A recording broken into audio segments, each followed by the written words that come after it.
Prions. Dieu Tout-Puissant, nous te remercions et nous bénissons ton nom. Nous sommes encore là et nous prions que tu nous accordes la grâce et surtout, que tu nous inspires pour parler de toi, parler en ton nom et que tous ceux qui nous écoutent et toutes celles qui nous écoutent et qui nous suivent puissent recevoir le meilleur possible. Et nous prions que tu nous conduises en ce moment et que tu bénisses ta parole dans nos cœurs. Merci pour la réponse. Au nom de Jésus, nous avons prié. Et je vous salue dans le nom de notre Seigneur Jésus-Christ. Et nous allons lire dans Luc au chapitre 18, le verset 8. Luc chapitre 18, le verset 8.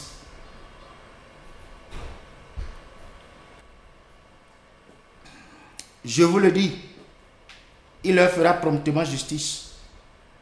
Mais quand le Fils de l'homme viendra, trouvera-t-il la foi sur la terre? C'est cette dernière portion de ce verset 8 qui nous intéresse beaucoup. Mais quand le Fils de l'homme viendra, trouvera-t-il la foi sur la terre? Bien, notre message, nous l'avons intitulé « La foi en danger ». La foi en danger. Je reprends cette portion de Luc 18, verset 8. Mais quand le Fils de l'homme viendra, trouvera-t-il la foi sur la terre? Le Seigneur connaît la fin dès le commencement. Le Seigneur sait ce que le futur contient pour nous, ce que l'avenir nous réserve. Dans ce passage, le Seigneur n'affirme pas qu'il ne trouvera pas la foi sur la terre. Mais sa question doit nous faire réfléchir. C'est une question révélatrice, très instructive. Et c'est une question prédictive. Il a prédit quelque chose sous forme de question. Quand le Fils de l'homme viendra, il va revenir. Mais est-ce qu'il trouvera la foi sur la terre? Voilà la grande question. Ça va nous donner de réfléchir. Vous savez, la grande promesse du retour de Jésus va s'accomplir un jour. Nous le disons souvent, que Jésus revient, Jésus revient. Beaucoup de gens prennent ça à la légère. Un jour, ça va s'accomplir. Mais oui. Bon, maintenant, le Seigneur se demande si ses disciples vont pouvoir continuer dans la foi jusqu'à la fin, jusqu'à son retour. C'est là un avertissement pour nous. Le Seigneur a la prémonition de ce qui peut arriver au cas où les disciples se relâchent. Et nous comprenons ici qu'il y a du travail à faire. Il y a vraiment du travail à faire. La question du Seigneur, mais quand le Fils de l'homme viendra, trouvera-t-il la foi sur la terre? Mais cette question suppose qu'il y a une responsabilité à assumer par les disciples. Il y a un combat à mener. Vous savez, le diable est à l'œuvre sur la terre. Le diable est vraiment à l'œuvre sur la terre. Et son œuvre, son travail ne consiste pas à nous faciliter la tâche. Le diable est à l'œuvre sur la terre et ce n'est pas pour nous faciliter les choses, nous les chrétiens. Et même pour les gens du monde, le diable ne leur facilite rien du tout. Au contraire, vous savez, le diable va essayer de vous décourager. Il va vous tenter. Il va vous persécuter. Il essaiera de vous pousser à l'extrémité. Oui, pour vous faire douter de Dieu. Mais à vous de lui résister. Oui, à vous de tenir ferme. C'est tout ce que le Seigneur est en train de dire. Mais quand le Fils de l'homme viendra, trouvera-t-il la foi sur la terre? Vous savez, à l'approche du retour de Jésus, la foi peut être ridiculisée. La foi peut être menacée et reniée. Et c'est un grand danger. Un grand danger. Dans le livre, dans Timothée, lisons dans 2 Timothée. Je crois que c'est plutôt 1 Timothée au chapitre 4, verset 1. 1 Timothée, chapitre 4, verset 1. Mais l'Esprit dit expressément que dans les derniers temps, quelques-uns abandonneront la foi pour s'attacher à des esprits séducteurs et à des doctrines de démons. Qu'est-ce que le passage dit? Dans les derniers temps, l'Esprit de Dieu dit expressément que dans les derniers temps, quelques-uns abandonneront la foi. Heureusement que ce n'est pas tous. Mais certains vont abandonner la foi pour s'attacher à des esprits séducteurs et à des doctrines de démons. Ça nous fait dire que la foi sera mise en danger. Et nous sommes aujourd'hui dans les derniers temps. Et tout ce que nous voyons aujourd'hui nous montre que la foi est réellement en danger. Et ici, c'est une mise en garde. Les derniers temps sont un danger pour la foi. Les derniers temps sont caractérisés par l'abandon de la foi. L'abandon de la foi. Le déclin de la foi. Le dénigrement de la foi. N'est-ce pas là un danger pour la foi? Aujourd'hui, la foi est vraiment en danger. Et nous, chrétiens, nous devons vraiment serrer la ceinture et nous mettre au pas.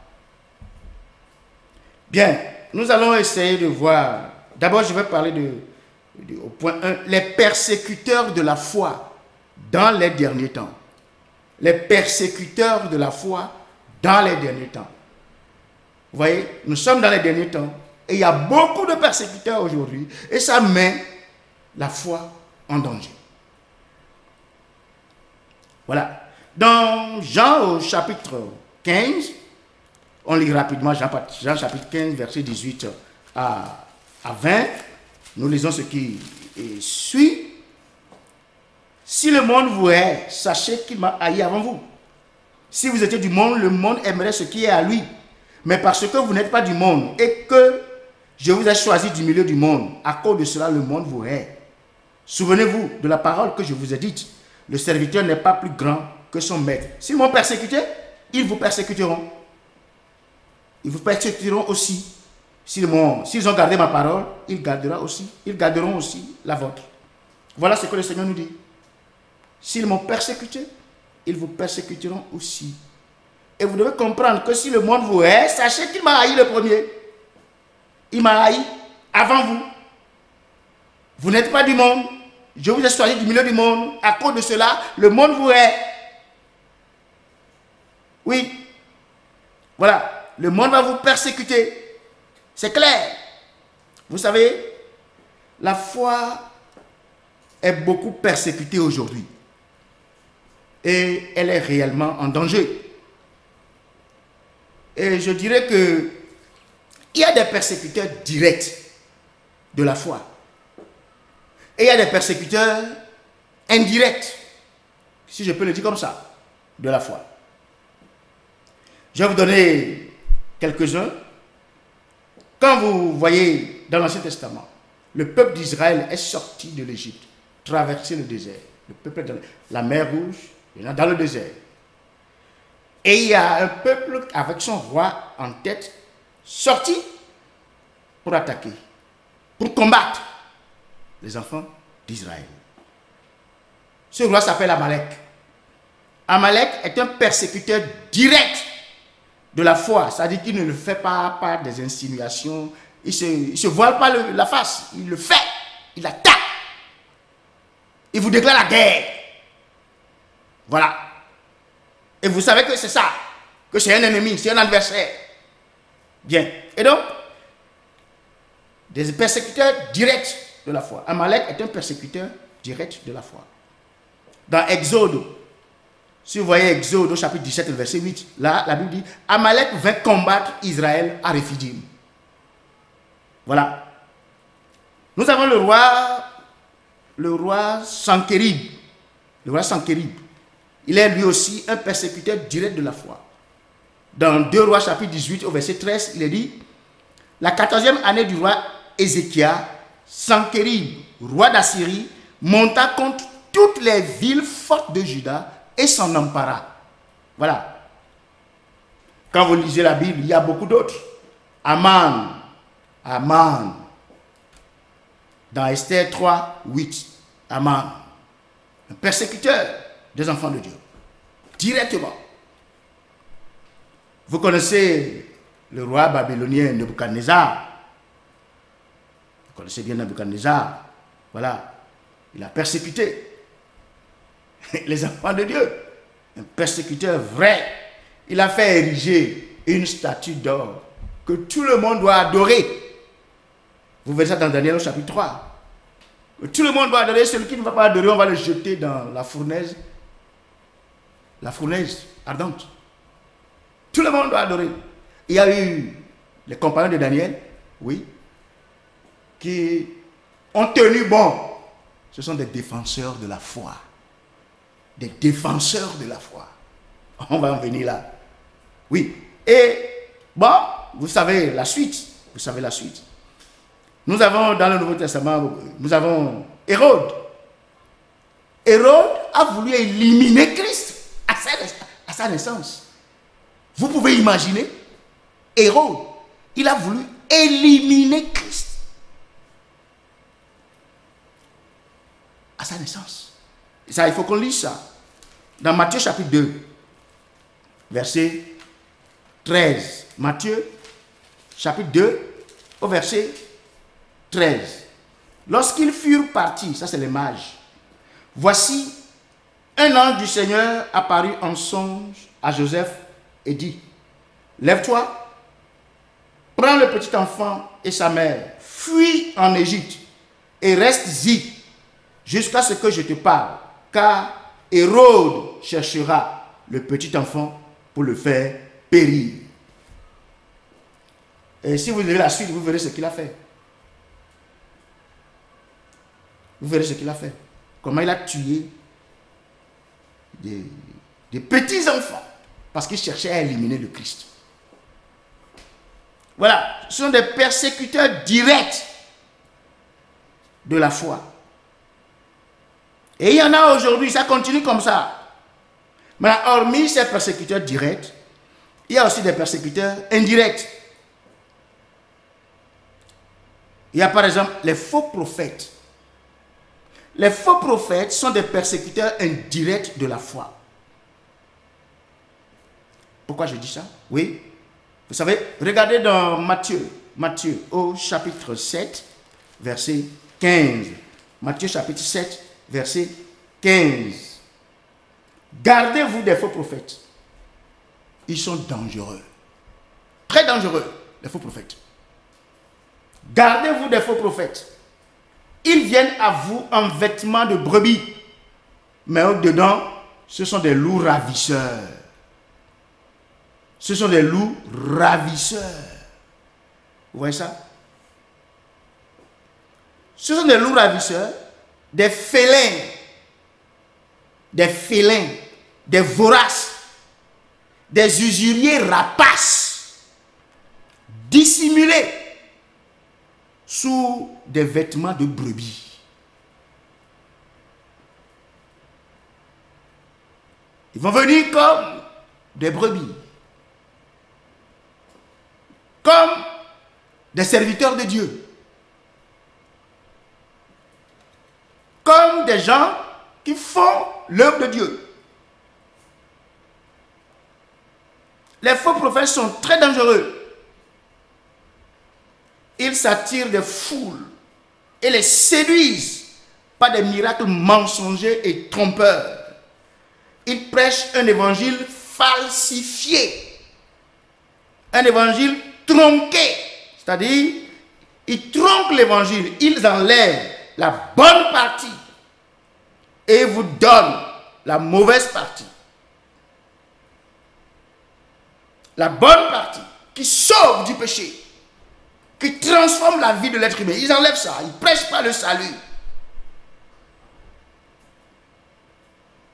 Voilà. Et donc, ils prêchent un évangile tronqué, corrompu. Ce sont des détracteurs de la foi, de véritables persécuteurs de la foi. Ils servent Satan, leur maître. Voilà. À part les faux prophètes, il y a les chrétiens de nom. Les chrétiens de nom. Ils sont nombreux. Et ils sont prêts. Ils ne sont pas prêts à mettre la parole de Dieu en pratique. Ils sont nombreux dans les églises. Mais ce sont de véritables. Ils ne sont pas véritablement convertis. Ils ne sont pas convertis. Mais ils sont dans les églises. Ils viennent. Ils participent. Ils font tout ce que les chrétiens peuvent faire. Sauf mettre la parole de Dieu en pratique. Là, ça n'est pas... ce n'est pas leur fort. Écoutez, regardez dans Ézéchiel au chapitre 33. Ézéchiel, chapitre 33, versets 30 à 33. Ézéchiel, chapitre 33, versets 30 à 33. Je lis rapidement. Et toi, fils de l'homme, les enfants de ton peuple s'entretiennent de toi près des murs et aux portes des maisons. Et ils se disent l'un à l'autre, chacun à son frère, venez donc et écoutez quelle est la parole qui est procédée de l'Éternel. Et ils se rendent en foule auprès de toi, et mon peuple s'assied devant toi. Ils écoutent tes paroles, mais ils ne les mettent point en pratique, car leur bouche en fait un sujet de moquerie, et leur cœur se livre à la cupidité. Voici, tu es pour eux comme un chanteur agréable, possédant une belle voix et habiles dans la musique. Ils écoutent tes paroles, mais ils ne les mettent point en pratique. Quand ces choses arriveront, et voici, elles arrivent, ils sauront qu'il y a un prophète au milieu d'eux. Voilà la situation et ça décrit exactement ce qui se passe aujourd'hui. Et ça correspond exactement à ce que Paul dit à Timothée. Je vous lis Timothée, 2 Timothée, au chapitre 4. Regardez verset 3. 2 Timothée au chapitre 4, verset 3. Car il viendra un temps où les hommes ne supporteront pas la saine doctrine, mais ayant la démangeaison d'entendre des choses agréables, ils se donneront une foule de docteurs selon leurs propres désirs. Verset 4. Ils détourneront l'oreille de la vérité et se tourneront vers les fables. Mais toi, sois sobre en toutes choses, supporte la souffrance, fais l'œuvre d'un évangéliste, remplis bien ton ministère. Voilà, il viendra un temps. Et nous sommes dans ce temps actuellement. À l'époque de l'apôtre Paul, ce temps, ces choses-là, vraiment, étaient là, mais pas comme on le voit aujourd'hui. C'était là, mais sous contrôle. Aujourd'hui, c'est plus possible. Les gens ne veulent plus mettre la parole de Dieu en pratique. Mais ils veulent venir à l'église pour qu'on leur raconte des histoires. Mais vous pouvez imaginer, les gens viennent à l'église, ils veulent qu'on les trompe. Qu'on les trompe, qu'on leur mente. Et ils applaudissent quand on leur mente. Hein? C'est terrible. Ils veulent entendre des choses agréables et le prédicateur est pour eux comme un chanteur agréable qui a une belle voix, qui parle bien, il raconte ce qu'il veut raconter. Il ne veut pas, mais ils ne sont pas prêts à mettre la parole de Dieu en pratique. Ils ferment l'oreille à la vérité. Regardez, car il viendra un temps où les hommes ne supporteront pas la saine doctrine, mais ayant la démangeaison d'entendre des choses agréables, ils se donneront une foule de docteurs selon leurs propres désirs, détourneront l'oreille de la vérité et se tourneront vers les fables. Vous pouvez imaginer ça? Et c'est terrible. Les chrétiens de nom, et c'est comme ça, ils vivent. Leur vie est en contradiction avec la foi. Ils dénigrent et sabotent la foi par leur vie. Ils se moquent de la parole de Dieu.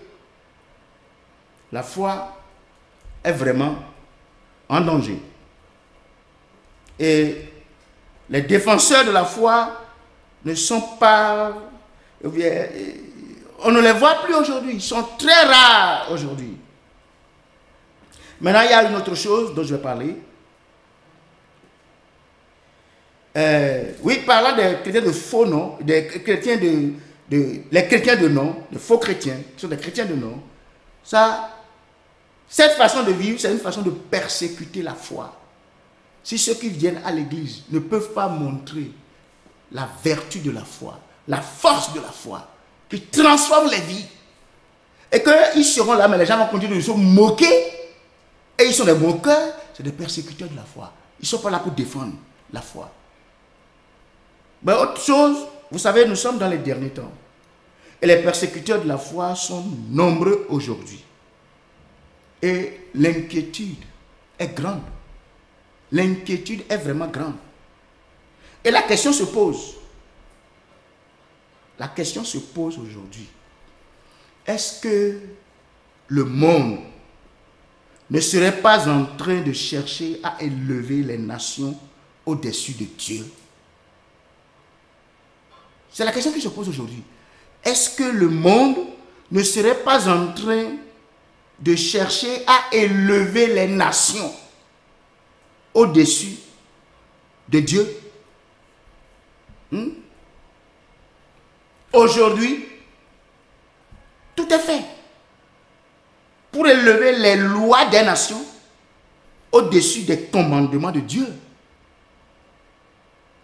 Tout est fait aujourd'hui pour élever les lois dans les nations au-dessus des commandements de Dieu. Des efforts seraient en train d'être menés pour que les lois des nations puissent supplanter la Bible. Hein? Que les lois de la nation puissent évincer la parole de Dieu. Ça s'appelle comment? Ça s'appelle la persécution de la foi. Mais c'est terrible. Et nous, chrétiens, devons faire attention. Ça m'amène au point 2. Les partisans de la foi dans les derniers temps. Les partisans. J'ai parlé des persécuteurs de la foi dans les derniers temps. Maintenant, les partisans de la foi dans les derniers temps, c'est-à-dire les défenseurs de la foi. Vous savez, le peuple de Dieu, les enfants de Dieu, c'est-à-dire ceux qui servent véritablement le Dieu vivant, sont toujours persécutés pour leur foi. Toujours persécutés pour leur foi. Et la question, êtes-vous un partisan de la foi? Êtes-vous un défenseur de la foi? Un chrétien est un défenseur de la foi. Si vous ne pouvez pas défendre la foi, c'est que vous n'êtes pas en Christ.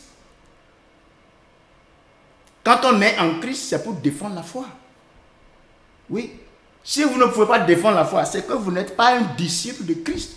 Vous n'êtes pas un adepte de Christ. Vous n'êtes pas un adepte du royaume des cieux. C'est clair. Dans Jude, au verset 3, Jude, verset 3, c'est seulement un chapitre.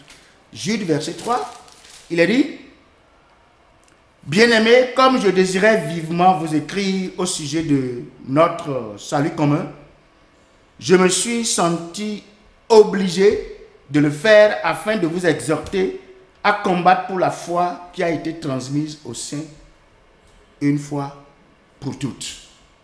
Voilà, combattre pour la foi. Si vous ne pouvez pas combattre pour la foi, vous êtes chrétien comment? Voilà. On est là en tant qu'adepte du royaume de Dieu. Hein? Un citoyen du royaume de Dieu. Un disciple de Christ. On est là pour défendre la foi. Nous sommes les partisans de la foi. Les défenseurs de la foi. C'est ça un chrétien. Dans un monde où tout est anti-chrétien, il y a des partisans de la foi, oui, qui sont là pour défendre la foi. Maintenant, je retourne à notre passage, Luc, chapitre 18, verset 8. Quand le Fils de l'homme viendra, trouvera-t-il la foi sur la terre? C'est ça la question. Trouvera-t-il la foi sur la terre? Ça s'adresse à nous, les partisans de la foi. Êtes-vous un partisan de la foi? Où sont aujourd'hui les partisans de la foi? Oui, c'est à vous que je m'adresse. Quand le Fils de l'homme viendra, vous trouvera-t-il en train de prier? Quand Jésus viendra, vous trouvera-t-il en train d'évangéliser? En train de défendre la foi? Est-ce qu'il vous trouvera ferme, solide, persévérant, fidèle, pieux, saint, combatif jusqu'à la fin? Vous savez, les premiers disciples attendaient le retour de Jésus. Et toute leur vie était entièrement consacrée pour le combat de la foi. Qu'en est-il aujourd'hui? Nous sommes appelés à suivre leur exemple. Les premiers disciples nous ont laissé un exemple. Nous sommes appelés à suivre cet exemple-là. Le Seigneur veut nous voir en train de combattre pour la foi jusqu'à la fin. Et nous devons être prêts pour ça. Maintenant, le dernier point, la persévérance de la foi dans les derniers temps. La persévérance de la foi dans les derniers temps. Je lis rapidement quelques passages. Matthieu chapitre 10, verset 22. Matthieu chapitre 10, verset 22. Vous serez haïs de tous à cause de mon nom, mais celui qui persévérera jusqu'à la fin sera sauvé. Voilà. Regardez toujours dans Matthieu, cette fois-ci, chapitre 24. Matthieu 24, versets 12 et 13. Versets 12 et 13. Et parce que l'iniquité se sera accrue, la charité du plus grand nombre se refroidira. Mais celui qui persévérera jusqu'à la fin sera sauvé. La persévérance. Les défenseurs de la foi que nous sommes appelés à persévérer jusqu'à la fin. Vous savez, la foi regarde toujours au-delà des difficultés, au-delà des oppositions, au-delà des persécutions, au-delà même des drames. La foi regarde au-delà de tout ça, vers un avenir glorieux. Voilà. Et face à la pression de la société, face à l'ampleur croissante de l'iniquité, face à l'abattement, à la fatigue, au découragement ou à l'adversité, la foi doit rester irréductible et invincible. C'est ça le chrétien. C'est ça la chrétienté que Christ a apportée. Et c'est cette chrétienté que les premiers disciples ont pratiquée. Et c'est ce qu'ils nous ont laissé. Qu'est-ce que nous en faisons aujourd'hui?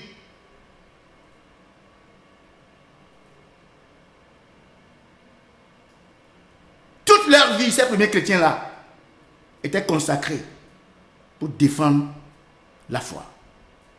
Oui. Chrétiens, regardons l'exemple des premiers disciples et imitons-les. Vous ne devez pas faiblir. Oui. Vous ne devez pas baisser les bras. Vous devez persévérer jusqu'à la fin. Écoutez-moi, si vous faiblissez, la foi restera en danger. Si je faiblis, tu faiblis, l'autre faiblit, les défenseurs de la foi faiblissent, la foi demeurera en danger. Mais nous n'allons pas faiblir. Nous allons prendre nos armes. Vous savez, je dois vous dire que vous devez comprendre, et chacun de nous doit prendre conscience. Vous êtes différents. Nous sommes différents. Nous ne sommes pas de ce monde. Mes frères et mes sœurs, vous êtes différents. Ne confondez pas votre sort avec celui du monde. C'est vous les défenseurs de la foi. Et c'est à vous de sortir la foi du danger. C'est vous qui êtes sur la scène de la foi aujourd'hui. Hier, c'était les premiers disciples sur la scène de la foi. C'était eux. Ils sont partis. Ils nous ont laissé. Ils nous ont passé le bâton. Et c'est nous aujourd'hui qui sommes sur la scène de la foi aujourd'hui. Et si nous ne défendons pas la foi, qu'est-ce que nous allons laisser si Jésus tardait à venir à ceux qui vont nous suivre après? C'est ça la grande question. Et donc, mes frères, je veux vous dire, c'est possible. Vous pouvez mettre la foi hors du danger. Reprenez les armes du combat et retroussez vos manches. Et c'est en cela seulement que vous pouvez retrouver la force et la victoire de la foi. La force et la victoire de la foi. Malgré les oppositions, malgré les déboires, les persécutions, les difficultés, même les drames, malgré tout ce qui peut avoir, la foi ne recule pas. La foi regarde au-delà de l'horizon. Mais oui. Et nous perçons, nous avançons. La foi permet d'aller de l'avant. Et de percer, nous allons quelque part. Et nous combattons avec l'évangile, avec la force de Dieu, le Saint-Esprit aidant. Nous prêchons l'évangile. Des gens vont se convertir, quelle que soit la situation. Il y aura des gens qui vont se donner. Ne faiblissons pas, n'abandonnons pas. Notre Dieu est capable. Et si nous lui demandons de nous venir en aide, il le fera. Je vous encourage, chacun de vous, prenez vos armes, retroussez vos manches, recommencez la bataille. Allez sur le champ. Ça, c'est le chrétien. Vous n'avez pas besoin d'être un pasteur. Non, tout le monde ne peut pas être pasteur. Mais une fois que vous êtes converti, un vrai chrétien, mais c'est fini. Vous êtes un défenseur de la foi. Et Dieu compte sur vous pour faire le travail. Demandons au Seigneur de nous aider et il le fera.